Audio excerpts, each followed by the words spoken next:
Bueno, muy buenas noches. Estamos en este espacio de formatos en transmisión del partido Frente Amplio de Costa Rica. En esta oportunidad nos acompaña el compañero Ariel Robles Barrantes, exdiputado del periodo 2022-2026 y también nuestro candidato a la presidencia de la República en las elecciones del 2026. Muchas gracias por acompañarnos, Ariel. Pura vida, muy contento de poder estar acá con ustedes. Muchísimas gracias. En esta oportunidad queremos continuar conversando un poco sobre la realidad nacional de nuestro país, pero también queremos abordar y conocer tu perspectiva a un mes ya casi de la entrada de la nueva administración de doña Laura Fernández. ¿Cuáles son esos cambios y cuáles son las nuevas luces que vemos, ¿verdad?, en el tablero político en una administración que dice ser continuismo, pero que también por ratos quiere desenmarcarse, quiere la presidenta tomar una propia luz, ¿verdad? Mientras que mantiene a don Rodrigo Chávez muy cerca en dos puestos muy importantes, como lo son el Ministerio de Presidencia y el Ministerio de Hacienda. Tal vez vos podrías comenzar comentándonos un poquito de la importancia que tiene el Ministerio de la Presidencia en tu experiencia como diputado recientemente para aquellas personas que no conocen bien cuál es ese trabajo, ¿verdad? Bueno, primero, Ale, yo creo que nunca había disfrutado tanto la política como en este momento, ¿verdad? Como cuando uno la ve desde otra mirada. Y bueno, una de las cosas que llama mucho la atención es este cambio de gobierno, ¿verdad? Es decir, si realmente fue cambio, es decir, como que terminó un gobierno y empezó otro. Y bueno, don Rodrigo Chávez salió del gobierno, de Casa Presidencial, se supone, ¿verdad? Como presidente de la República, en el cual ya ahora está muy largo, seguro de Casa Presidencial. Seguro fue como mucho cambio, digamos. Yo creo que movió el escritorio de un despacho y fue y lo puso en otro despacho. Si sacó el escritorio, sí, no. Que uno no sabe, ¿verdad? O si se cambiaron de despachos, tampoco lo sé, es decir, no frecuento Casa Presidencial, pero no ahorita, sino nunca en mi vida. Entonces la cosa es que evidentemente el Ministerio de la Presidencia es un ministerio muy importante en el muñequeo político, es decir, es el que le sigue la pauta a esa relación Asamblea Legislativa-Gobierno, es el canal primario de enlace entre el gobierno de turno y la Asamblea Legislativa. Lo normal es tener un ministerio de la presidencia presente en la Asamblea Legislativa. Prácticamente el ministro de la presidencia o ministra de la presidencia se reúne muchísimo con los diputados y diputadas. En otros tiempos era una relación prácticamente permanente, ¿verdad? En estas nuevas administraciones realmente es una figura que se le ha bajado mucho como su actividad, su responsabilidad, especialmente en la administración de Rodrigo Chávez. Y en esta que continúa, ciertamente ahí como que el Ministerio de la Presidencia no es tan presente en la Asamblea, pero bueno, desde el momento en que se nombra también al expresidente de la República, creo que también es un mensaje de cómo quieren manejar el diálogo en la Asamblea Legislativa, ¿verdad? Un señor que fue presidente, que tenía dificultades para relacionarse con otros poderes de la República o con otros partidos políticos que piensan diferente a él, muy posiblemente uno supondría que su reacción dentro del Ministerio de la Presidencia va a ser muy similar. Entonces parece que es más una figura de ministro de la Presidencia para controlar su bloque de 31 diputados, más que para dialogar con otros actores de la Asamblea. Y bueno, en este mes un poco es lo que uno va viendo, ¿no? Sí, vuelven a insistir sobre proyectos que no lograron aprobar en la anterior legislación, ¿verdad? De esta vez, con un discurso de que para eso querían y pidieron las 31 diputaciones, y aún así les escuchamos hablando de que hay bloques, ¿verdad?, que les están impidiendo trabajar, ¿verdad? Los escuchamos recientemente acusándonos, pues, a la fracción del Frente Amplio de que se está obstruyendo el trabajo legislativo en medio de la discusión por la ley Apagón, que quiere privatizar el mercado eléctrico en Costa Rica. No sé tal vez si en tu lectura, en la experiencia de la Asamblea Legislativa, ese tipo de acusaciones siguen siendo las mismas que realizaban hace 4 años o, ¿verdad? ¿Ha cambiado su discurso ahora que tienen esta mayoría, por lo menos simple? Bueno, uno esperaría que para estas alturas ya se fuesen solucionando varias crisis en Costa Rica, ¿verdad? Porque hay que recordar que el discurso de gobierno era muy enfático en decir Costa Rica no soluciona su crisis de seguridad porque la Asamblea Legislativa no lo deja, no soluciona la crisis de educación porque la Asamblea Legislativa no lo deja, no soluciona la crisis de salud porque la Asamblea Legislativa no lo deja. Eso fue 4 años anteriores constantes y bueno, uno pensaría, ya hoy tienen mayoría, y yo pensé que en los primeros meses tendríamos que ver una solución de todos estos problemas, ¿verdad? Sin embargo, lo que vemos es un asumir la Asamblea Legislativa, ciertamente tienen mayoría, pero nuevamente buscando temas o polarizantes o para decir, no, es que no me permiten avanzar, ¿verdad? Muy posiblemente van a decir mañana, bueno, ya es que no nos alcanzaron con 31, ocupamos 38, bueno, ¿verdad? No quería pollo, como decíamos cuando estábamos carajillos. El, el hecho es que hoy, vamos a ver, el reglamento ya establece ciertas limitaciones para que las fracciones legislativas puedan incidir. Tal es el punto que la ley apagón no es que realmente se haya hecho ningún esfuerzo para no dejarla avanzar. Es decir, no había mecanismo jurídico por el reglamento de la Asamblea Legislativa en el cual hoy esa ley se le hubiese podido presentar, no sé, mociones o retrotraerlo y demás. No habían los votos para nada de eso, ni tampoco el momento procedimental para poder hacer esas acciones. Ya estaba el proyecto en un punto en el que se tenía que someter a primer debate y eso fue lo que sucedió. Ahí la oposición lo único que hizo fue hablar lo que le corresponde, que es agotar sus tiempos para poder decir por qué motivo no van a aprobar la ley de armonización, ley apagón. Es decir, no hay por qué atrasarlo más, no se puede por reglamento, aunque se quisiera, y se votó en primer debate. Lo que pasó es que fue un ejercicio pleno de democracia. Se votó en primer debate y ocupa 38 en el segundo debate, y de acuerdo a los resultados que tuvo, que fue finalmente 30, creo, votos a favor, no tiene los 38. Entonces no están avanzando no porque la Asamblea les esté saboteando absolutamente nada. No están avanzando porque el proyecto no se va a llegar a los 38 votos que requeriría si se mantiene la composición actual de la Asamblea.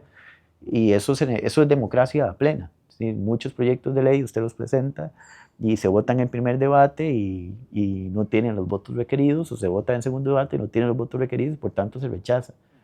Ahí sí que no hay ninguna, no sé, cosa truculenta de presentarles 1000 mociones o lo que fuese, que también se podría hacer en un proceso legislativo y es válido, pero no es este el caso. Es decir, esta Asamblea Legislativa actual realmente no es que esté enfrentando que les esté emocionando por centenares proyectos de ley y demás. No, realmente es la operación normal de una Asamblea Legislativa, más bien muy normal con respecto a este tiempo, ¿verdad? Claro, y vemos también, ¿verdad?, un ejercicio político que por otro lado sí demuestra que hay voluntad de hacer los cambios. Por ejemplo, se aprueba el crédito para el tren eléctrico, pero un tren eléctrico que eliminó cualquier posibilidad de reducirle los costos del pasaje a la población, ¿verdad? Entonces, sí es cierto, es un sistema que hacía mucha falta en el país, que desde hace mucho tiempo la población lo pide con los trenes actuales del Incofer, que pues los choques y los años ya les van pasando factura, pero pues definitivamente sí hay interés de mover los proyectos que son para el bienestar público, como este sistema, y fue un proyecto del que se discutió mucho en campaña, ¿verdad? La necesidad de mejorar la accesibilidad del transporte público. ¿Qué podemos esperar, verdad, respecto a la necesidad de mejorar estos servicios públicos cuando lo que se aprueba es un tren que se sabe que va a ser más caro que el actual, poco accesible a las personas trabajadoras, eh, y mientras tanto, ¿verdad?, el gobierno guarda silencio e insiste en que es la única forma de aprobarlo, sin escuchar crítica? Bueno, el tren había sido un tema de por más demasiado, vamos a ver, asumido con demasiado interés electoral, ¿verdad? Es decir, todas las fuerzas políticas y todos los gobiernos de turno es una discusión que ya es bien añeja. Es decir, yo casi que me hice grande escuchando del tren, ¿verdad? Y ya ahorita cumplo años, o sea, ahorita ya dejo de ser joven y ya, y yo dije, creo que me voy a morir y voy a seguir escuchando de aquel tren que se iba a construir y que nunca se construyó. Entonces, creo que hace bien la Asamblea en que no es un tema que deba politizarse más en el sentido de contienda por ver cuál es el tren y cuál es el mejor tren y si este está así, si está así, porque la gente tiene la necesidad de que esto se resuelva. Ese es un primer motivo. El segundo motivo es porque Costa Rica necesita demostrar ante los organismos internacionales que es capaz de ejecutar un préstamo de este tipo, ¿verdad? Es capaz de construir un tren y decir, nosotros tomamos un préstamo para un tren y lo logramos ejecutar y aquí está la obra, pues podemos demostrar que hay que buscar mayor alcance de la vía, hay que buscar otros proyectos grandes, podemos ir y tocar puertas y pedir también crédito a partir de los esfuerzos que hemos hecho. Pero si nosotros seguimos en un entramado en que no es posible demostrar eso, nunca se va a lograr que se busque otro financiamiento para otros proyectos de gran impacto. Entonces, como que resolverlo de la forma en que lo hizo la Asamblea me parece que es lo conveniente, había que hacerlo. Ahora, ciertamente es insuficiente. Es decir, el transporte, el problema que tenemos en el transporte público de nuestro país no se va a solucionar por ese tren, ¿verdad? ¿Por qué? Porque el transporte público en cualquier lugar del mundo, para que sea competitivo, para que usted agarre el carro y lo guarde y diga, mejor me voy en bus o mejor me voy en tren, tiene que tener dos elementos, y es que el servicio tiene que ser de calidad y el segundo tiene que ser barato. ¿Por qué? Porque yo no voy a dejar de ir en mi carro para irme en el tren si resulta que el tren me sale más caro que el carro y tengo que agarrar más plata de mi salario para pagarme el tren que lo que gastaría yendo en mi carro, ¿verdad? Ese es un primer elemento. Por un tema económico tiene que ser pasajes baratos. Y lo segundo es que el servicio tiene que ser bueno. Entonces yo creo que en esta avanzada habrá que verlo. Yo creo que el proyecto, como sabemos, la proyección de iniciar su construcción es que 2030, por ahí.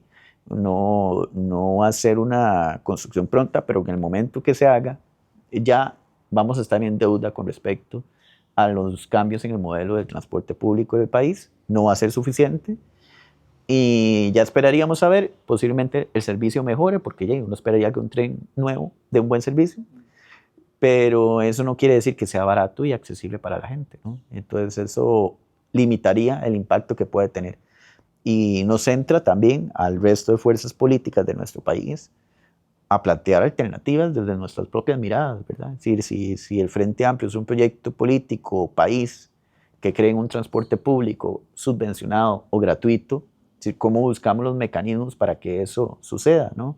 Y en algún momento se ha peloteado en diferentes espacios del país la necesidad de un tren eléctrico de carga, ¿no? Porque el tren eléctrico de carga lo usa la industria, con lo que paga la industria, usted agarra esa plata, se la lleva y subvenciona el transporte público para que pasajes de bus sean baratos, pero que también pasajes de trenes sean baratos. Y estos sí son mecanismos eficientes para lograr que la gente deje de utilizar ¿verdad? Un carro para poder subirse en un tren o en un bus. Claro, sí, además son modelos probados ya internacionalmente, ¿verdad? Donde es exitoso es así. Uh-huh. Bueno, y es muy importante esto que mencionas porque casualmente creo que nuestro país está entrando en una etapa donde la crisis se va viendo en todas las dimensiones de la vida, ¿verdad? Ya llega también a las carreteras nuevamente. No importa qué tanto invierte el país en carreteras, las presas no se van por ningún lado. La gente cada vez tiene menos tiempo para estar en casa. Pero también lo que esto significa a efectos del costo de la vida, ¿verdad? Realmente no hemos visto en estos 4 años que haya algún esfuerzo significativo por reducir el costo de la vida y más bien vemos un tipo del cambio del dólar que cae y cae y cae continuamente.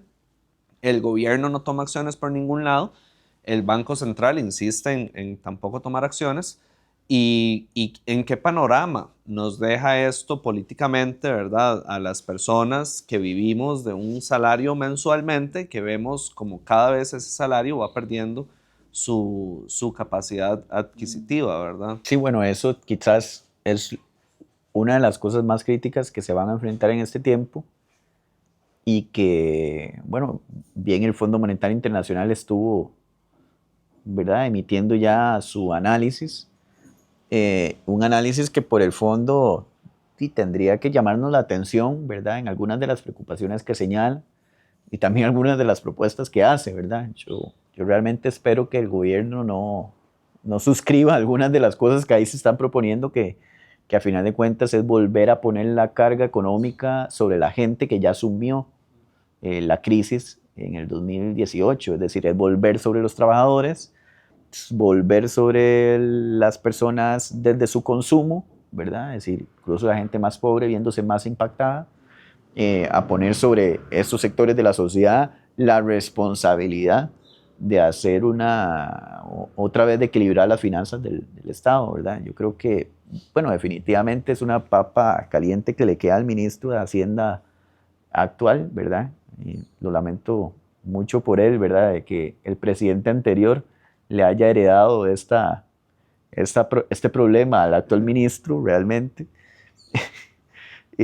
Porque quizás que le va a tocar plantear sobre la mesa. Yo pocas veces he escuchado al señor que ocupa hoy el cargo de ministro de Hacienda, digamos que hablando tan serio como lo escuché hablando sobre la situación de lo que puede impactar la crisis internacional en nuestro país y las decisiones que no se tomaron, ¿verdad? Hoy Costa Rica, y lo ha vivido en el último tiempo, ha llegado incluso a tener algún grado de superávit primario, y ese superávit primario lo ha obtenido a pesar de que se han caído la recaudación, ¿verdad? ¿Cómo es que se cayó la recaudación y nosotros tenemos superávit primario? A punta de recortes en programas sociales. Esa es la única forma en que se podría llegar a eso, recortando la educación, becas, salud, ¿verdad?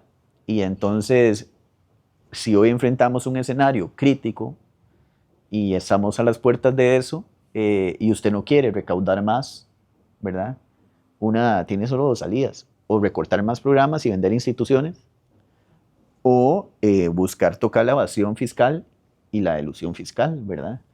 Yo esperaría que opten más por esta vía de cómo vamos con el tema de una recaudación mejor, más eficiente en quienes no quieren pagar el fisco, y también hablar de aquellos sectores que son muy poderosos económicamente y que tendrían que contribuir en medio de una crisis como la que se está viviendo, ¿verdad? Entonces, yo creo que ese es un escenario complejo, complicado. Aquí en medio de lo que hemos estado viviendo hay pérdida, hay sectores que han perdido y hay sectores que han ganado. Y creo que el sector, especialmente el sector comercial, está ganando. Y lo podemos ver, estos sectores que importan muchas de las mercancías que venden en supermercados, en lugares, hagan análisis. Hace un tiempo, ¿verdad?, antes de que esta administración, el tipo de cambio estuvo en 700, 800 colones, y hoy está en 400, 500, ¿no?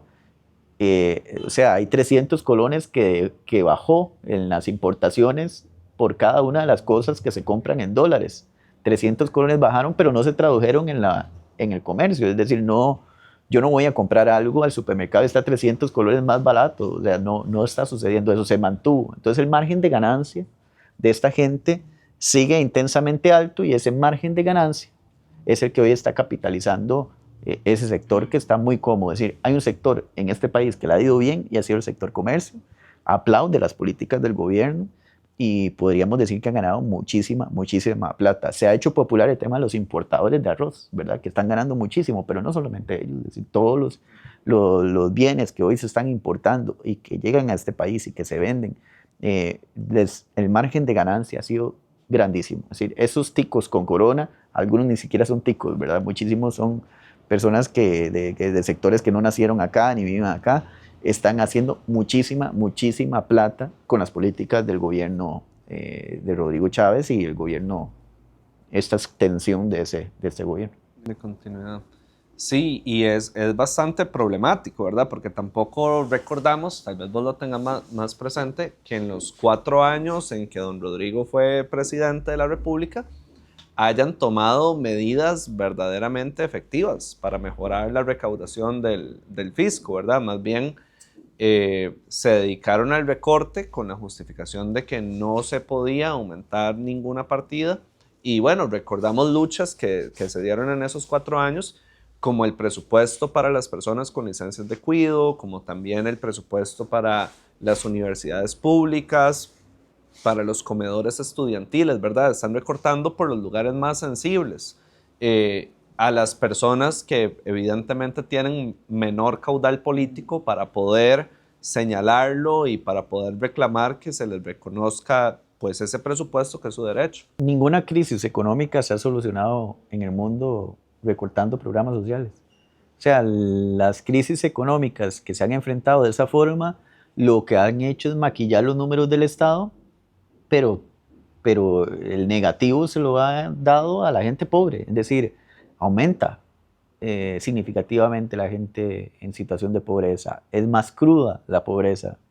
Y yo creo que aquí nosotros y nosotras nunca deberíamos correr ese riesgo, ¿no? El riesgo de pensarse en que la solución es recortar programas sociales para poder maquillar los números del Estado, ¿verdad? ¿Qué sentido tiene vivir en un Estado donde la gente, su gente, está pasándola mal, lo está viviendo mal? Entonces, ciertamente, el periodo pasado, más que algunas discusiones puntuales en las que incluso algunas coincidimos con el gobierno, ¿verdad? Es decir, coincidimos con el gobierno en que no se debía eliminar el impuesto a las inversiones, ¿verdad?, transnacionales que se estaban haciendo, que especialmente era para los bancos ese beneficio, y que ese tipo de prácticas, aprovechándose de la discusión de que salir de la lista gris y no sé qué, y que estábamos, metieron esa trampa a algunos sectores de nuestro país, ¿verdad? Y que terminaron favoreciendo a bancos para que no se le cobre impuestos por las inversiones que hacen en el extranjero. Eh, Coincidimos con el gobierno en que eso no se debía hacer, pero eso tampoco justifica los recortes en los programas sociales que el Ministerio de Hacienda ha realizado a lo largo del tiempo. Una caja en precariedad como la que ya hoy tenemos, ¿verdad? Incluso en este momento crítico, el sistema de seguridad sin los recursos que requiere para poder atender la crisis en materia de seguridad que está viendo el país. El OIJ no alcanza para poder atender el montón, ¿verdad?, de casos que día a día llegan a las oficinas. La fuerza pública en el periodo pasado no se compró ni un carro, ni una sola patrulla para enfrentar uno de los momentos más críticos que ha vivido nuestro país en materia de seguridad, ¿verdad? Y por eso usted ve por la calle y dice, ¿y qué son esas latas que andan los policías, verdad? Yo creo que eso da muestras de que el recorte en programas, el recorte en servicios, lo que va a hacer es hacer que una sociedad decaiga cada vez más en vivir de manera, no de la manera más idónea, ¿verdad? Y eso nos lleva a que sí, hubo decisiones que tal vez se debieron tomar, que no se han tomado, y nuevamente la evasión y la ilusión, más que para ponerlo sobre la mesa por un TikTok, ¿verdad? O en una confrontación política con algún banquero, más que eso, no se discutió en los 4 años en la Asamblea Legislativa anterior, y uno esperaría que nuevamente esa sea la discusión que se dé en este momento. ¿Cómo hacemos para reducir la deducción? ¿Cómo hacemos para reducir la evasión? ¿Cómo hacemos para reducir la corrupción? Porque ahí se va muchísima plata también. Y enfrentar eso en lugar de enfrentar, bueno, vamos a vender instituciones, que es lo que yo pienso que podría llegar este gobierno a hacer. Es decir, bueno, como estamos en una crisis, vendamos el Banco de Costa Rica y ya con eso lo solventamos, cosa que no es cierto, ¿verdad? Si no hacemos un cambio estructural, vamos a seguir enfrentando este problema. Y vender el Banco de Costa Rica es como que yo esté en mi casa endeudado y diga que voy a salir de la deuda vendiendo la refri, ¿verdad? O voy a vender la cocina. Sí, eso no tiene ningún sentido. O sea, no se sale así de una crisis económica. Lo que se hace es empobrecerse más, ¿verdad? Y eso es un poco lo que lo que habría que es ver con preocupación. A mí lo que me preocupa es un gobierno que en lugar de tomarse las cosas en serio, venga después a decir, vendamos el Banco de Costa Rica y con eso salimos de la crisis. Y cuando le digan que no, la Asamblea Legislativa, no, no vamos a vender el Banco de Costa Rica, no tienen los 38 votos para eso, entonces pues digan, como ustedes no me dejan, ahora vamos a meterle impuestos a la gente. Y ahí para eso no se ocupan 38 votos. Claro. Sí, siempre buscan la salida más fácil, ¿verdad? La más sencilla, sin importar el costo social que tiene, y creo que ese es el principal aprendizaje que nos han dejado estos anteriores 4 años, y bueno, también hace 8 ya, de cuando se comenzó a discutir la reforma fiscal, que hoy día tiene congelada la inversión, ¿verdad? Por la famosa regla fiscal, a la que nos hemos opuesto y que hemos visibilizado todos los problemas que ha representado para el país, problemas que también han llevado a una crisis en inversión, en servicios y en necesidades de la población. Vos mencionabas salud y seguridad, pero también hablamos de transporte público, pero yo quisiera cerrar también hablando del problema de la vivienda, ¿verdad? Cada vez el sueño de tener vivienda se hace más lejano para muchas personas, y no importa cuántas personas en el círculo de la casa logren tener trabajo y un ingreso fijo, los créditos de vivienda son casi imposibles, ¿verdad? Es como que ocupas las esferas del dragón para poder conseguir un préstamo de vivienda en este país, y, y no hay acciones, realmente no vemos una política pública, ¿verdad? Que verdaderamente atienda la problemática de la vivienda más allá del clientelismo. Sí, la vivienda hoy es casi un sueño utópico, ¿verdad? Yo nací ya en una generación que pareciera que tenemos que resignarnos a no tener casa propia, ¿no? Y voy a decir que casi que independientemente del salario, es decir, o sea, cumplir con los requisitos que establece un banco para que le den un préstamo a una familia joven, realmente casi que, y no sé, es imposible, ¿verdad? Ya que usted cita un anime, es como encontrar el One Piece, o sea, usted no sabe si lo va a encontrar, todo lo que se pide para poder tener un préstamo, ¿verdad?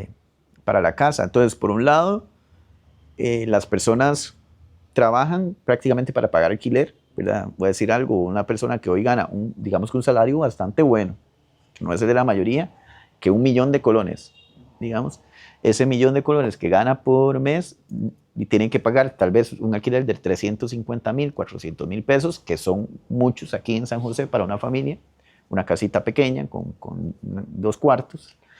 Esa familia tiene que pagar por mes 400,000 pesos, se van del salario para eso.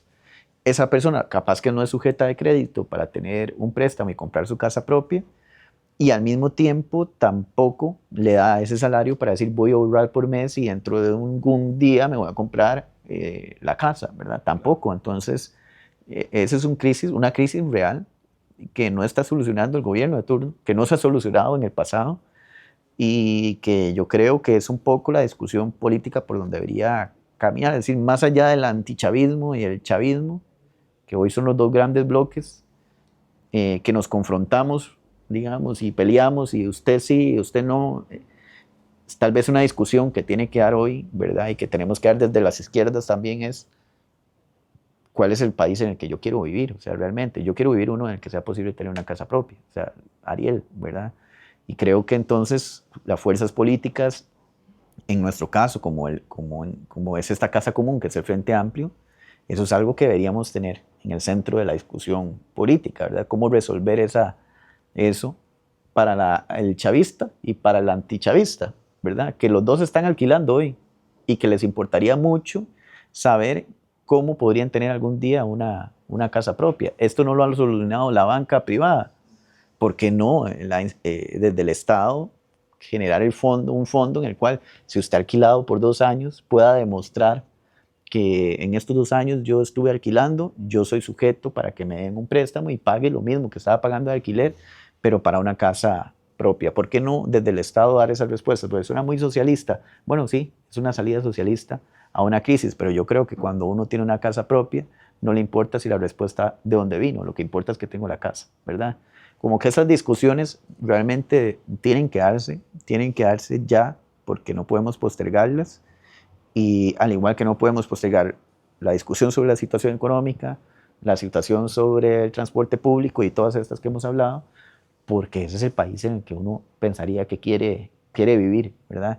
Y que a este mes y resto no ve luces uno de que se vaya a resolver, sino que se vaya a acrecentar el modelo que se traía en los últimos 4 años y que no es un modelo de resolver problemas, es un modelo de vivir sobre las broncas. Y vivir sobre las broncas es facilísimo, pero no cambia las condiciones de vida de todo el resto de gente que estamos esperando que algo cambie, ¿verdad? Entonces, de un poco la expectativa es esa, pero sí que el eje central de la política hoy debería ser eso, las condiciones de vida de las personas y ver cómo se las resolvemos. Ya digo, a chavistas y antichavistas, a todos, pero que nos la resuelvan. Claro. Bueno, muchísimas gracias, Ariel, por acompañarnos bueno. en este espacio. Sí, quisiera pedirte un cierre, aunque me parece, ¿verdad?, que dirigís hacia una discusión muy importante, que es de que la política tiene que estar al servicio del bienestar de la población. Finalmente, para eso es que existen las instituciones, para eso estamos los partidos políticos, pero te pregunto si quisieras darnos una reflexión. Muchísimas gracias por la invitación y nada, que la pasen súper bien y que ojalá hayan disfrutado de este espacio y felicitar también por el espacio, que se siga abriendo y que se siga hablando más de política y más desde otras miradas. Muchísimas gracias, Ariel, a ustedes por acompañarnos. Acá vamos a seguir desde las redes del Frente Amplio trabajando, conversando un poco sobre la realidad política nacional de nuestro país, estos nuevos retos que enfrentamos y pues generando la discusión de cuál es la Costa Rica que queremos construir.